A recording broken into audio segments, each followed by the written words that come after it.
Dear friends, thank you so much for this prize. It is really an honor, and I'm really so sorry I cannot be with you tonight. I am now heading to Abidjan for the summit between the European Union and the African Union, the first one, so you understand why I cannot be there with you tonight. But let me tell you, it's an honor to be awarded by two prestigious organizations, such as the European Women's Lobby and the European Movement International. If you look back to the origins of the European movement, of the European Union, you will find the names of the founding fathers of our union. But we should never forget that the history of the European Union is also one of founding mothers. Very often, they were hidden figures. And yet, Europe wouldn't be the same without them. Most people, for instance, have never heard about Sofia Corradi. But without her, we wouldn't have the most successful program in the history of our union, the Erasmus project. Today, it is not completely unusual to see women in leadership positions around our European Union, even if, let me tell you, still not enough. But I will give you just one example.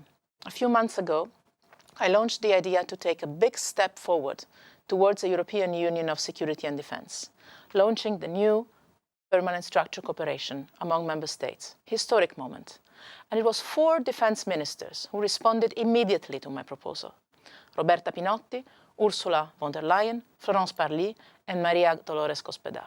4 women who lead the armed forces of their respective countries. But it is not always like that. I also know what it feels to be the only woman in the room.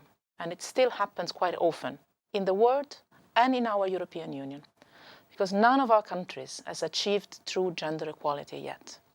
And too often, a woman is paid less than a man for doing exactly the same job. This is bad. It's bad not only for women, but it's bad for business, for families, for children, for the whole of society, for men. This is why women's rights are always at the center of our foreign policy.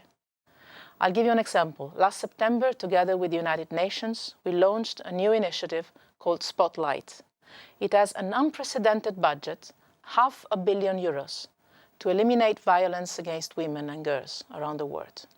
And thanks to our programs, the European Union programs, 300,000 girls could finally go to school. We support women to start their own firms, or single mothers to find the right job for them. If we want more women in power, we also need more women in business, more women in action, and more women in youth activism.